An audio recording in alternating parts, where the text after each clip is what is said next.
ഇസ്രായേലിൻ്റെ ദൈവമായ യഹോവേ, പൂർണ്ണ ഹൃദയത്തോടെ നിൻ്റെ മുൻപാകെ നടക്കുന്ന നിൻ്റെ ദാസന്മാർക്കായി നിയമവും ദയയും പാലിക്കുന്ന അങ്ങേപ്പോലെ മീതെ സ്വർഗത്തിലും താഴെ ഭൂമിയിലും യാതൊരു ദൈവവുമില്ല.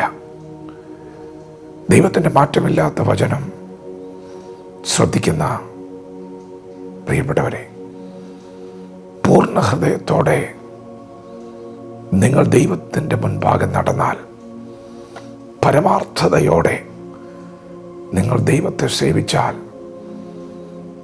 ദൈവം നിങ്ങൾക്ക് വേണ്ടി നിയമവും ദയയും പാലിക്കും. ദൈവത്തോടു കൂടെ നടന്ന, നിഷ്കളങ്കതയോടെ നടന്ന നോഹയോട് ദൈവം പറഞ്ഞു, നോഹ, എനിക്ക് നിന്നോട് ഒരു നിയമമുണ്ട്. ദൈവത്തിൻ്റെ മുൻപാകെ വിശ്വാസത്തോടെ പരമാർത്ഥതയോടെ നടന്ന അബ്രഹാമിനോട് ദൈവം പറഞ്ഞു, അബ്രഹാമേ, എനിക്ക് നിന്നോട് ഒരു നിയമമുണ്ട്. പ്രിയപ്പെട്ടവരെ, നിങ്ങൾ പൂർണ്ണ ഹൃദയത്തോടെ ദൈവത്തിൻ്റെ മുൻപാകെ നടന്നാൽ ദൈവം നിങ്ങളോടൊരു നിയമം ചെയ്യും. അത് തലമുറയായി നിലനിൽക്കുന്ന നിയമമായിരിക്കും. പർവ്വതങ്ങൾ മാറിപ്പോകും, കുന്നുകൾ നീങ്ങിപ്പോകും, എങ്കിലും ദൈവത്തിൻ്റെ ദയ നിന്നെ വിട്ട് മാറുകയില്ല. ദൈവത്തിൻ്റെ സമാധാന നിയമം നീങ്ങിപ്പോകുകയില്ല. പൂർണ്ണ ഹൃദയത്തോടെ ദൈവത്തിൻ്റെ മുൻപാകെ നടക്കുക. ദൈവത്തിൻ്റെ പെട്ടകത്തോട് ചേർന്ന് കിടന്ന വിശ്വസ്ത പ്രവാചകനായ ശമൂവേൽ ഇസ്രായേൽ ജനത്തിനെതിരെ ഫിലിസ്തീയ സൈന്യം യുദ്ധത്തിന് അണിനിരന്നപ്പോൾ പ്രവാചകൻ, പുരോഹിതൻ, ന്യായാധിപൻ എന്നീ നിലകളിൽ ദൈവകരങ്ങളിൽ പ്രയോജനപ്പെട്ട മനുഷ്യൻ പറഞ്ഞു, നിങ്ങൾ ഒരു കാര്യം ചെയ്യുവിൻ, പൂർണ്ണ ഹൃദയത്തോടെ ദൈവത്തിങ്കലേക്ക് തിരിയുവൻ. പ്രിയപ്പെട്ടവരെ, പൂർണ്ണ ഹൃദയത്തോടെ ദൈവമുമ്പാകെ നടക്കുന്നവർക്ക് വേണ്ടി നിയമവും ദൈവം പാലിക്കുന്ന നമ്മുടെ ദൈവത്തെ പോലൊരു ദൈവമില്ല. പൂർണ്ണ ഹൃദയത്തോടെ നടക്കണം.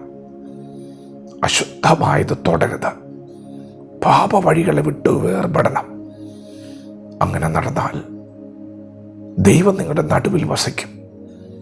ദൈവം നിങ്ങളുടെ കൂടെ നടക്കും. പ്രിയപ്പെട്ടവർ, ഇത് ദൈവത്തിൻ്റെ വാക്കാണ്. നിങ്ങൾ ദൈവത്തിൻ്റെ മക്കൾ എന്ന പദവിയിലേക്ക്, ദൈവം പിതാവും നിങ്ങൾ മക്കളും എന്നൊരു നിലയിൽ ദൈവം നിങ്ങളെ മാനിക്കും. നിങ്ങളുടെ സ്ഥിതികൾക്കൊക്കെ ദൈവം മാറ്റം കൽപ്പിക്കാൻ പോകുന്നു. നിങ്ങൾ പൂർണ്ണ ഹൃദയത്തോടെ ദൈവത്തിങ്കിലേക്ക് തിരിയുവേൻ. അപ്പൻ്റെ ഭവനം വിട്ടുപോയ ഇളയ മകൻ അപ്പൻ നൽകിയ തൻ്റെ അവകാശങ്ങളെ മുഴുവൻ നാനാവിധമാക്കി കളഞ്ഞ് വലിയ കഷ്ടനഷ്ടങ്ങളിലൂടെ കടന്നു പോകുമ്പോൾ തൻ്റെ ജീവിതത്തിലെ വരൾച്ചയുടെ നടുവിൽ അപ്പനെക്കുറിച്ച് താൻ ഓർത്തു. ഞാൻ എൻ്റെ അപ്പനോട് പറയും, അപ്പാ, ഞാൻ സ്വർഗത്തോട് നിന്നോട് പാപം ചെയ്തിരിക്കുന്നു.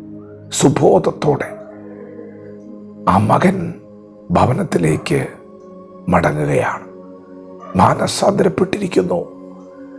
ദൈവത്തിങ്കലേക്ക് തിരിയുകയാണ്. ഭവനത്തിലേക്ക് തിരിയുകയാണ്. പൂർണ്ണ ഹൃദയത്തോടെ തിരിയുകയാണ്. അങ്ങനെ മടങ്ങി വരുന്ന മകനെ കണ്ട് അപ്പൻ ഓടി വരികയാണ്. അവനെ കെട്ടിപ്പിടിച്ച് ചുംബിക്കുകയാണ്. എൻ്റെ മകൻ വന്നിരിക്കുന്നു. അപ്പൻ അവന് വേണ്ടി കരുതി വെച്ച വസ്ത്രവും മകന് വേണ്ടിയുള്ള എല്ലാ കരുതലുകളും അപ്പൻ വെളിപ്പെടുത്തുകയാണ്. പ്രിയപ്പെട്ടവരെ, നിങ്ങൾ പൂർണ്ണ ഹൃദയത്തോടെ ദൈവത്തെ സേവിച്ചാൽ, നിഷ്കളങ്കതയോടെ ദൈവഭാഗം നടന്നാൽ, ദൈവത്തിന് നിങ്ങളോടൊരു നിയമമുണ്ട്. അത് നിങ്ങളിൽ ആരംഭിച്ച് തലമുറകളിൽ തുടരുന്ന നിയമമാണ്. നിങ്ങളിൽ ചില ആരംഭങ്ങൾ കുറിക്കാൻ ദൈവം ആഗ്രഹിക്കുന്നു. തലമുറകളിൽ തുടരുന്ന ദൈവിക പദ്ധതി. നിങ്ങളിൽ ദൈവം ആരംഭിക്കാൻ പോകുന്നു. പരമാർത്ഥതയോടെ ദൈവത്തെ സേവിക്കുക, പൂർണ്ണ ഹൃദയത്തോടെ ദൈവ മുൻപാകെ നടക്കുക.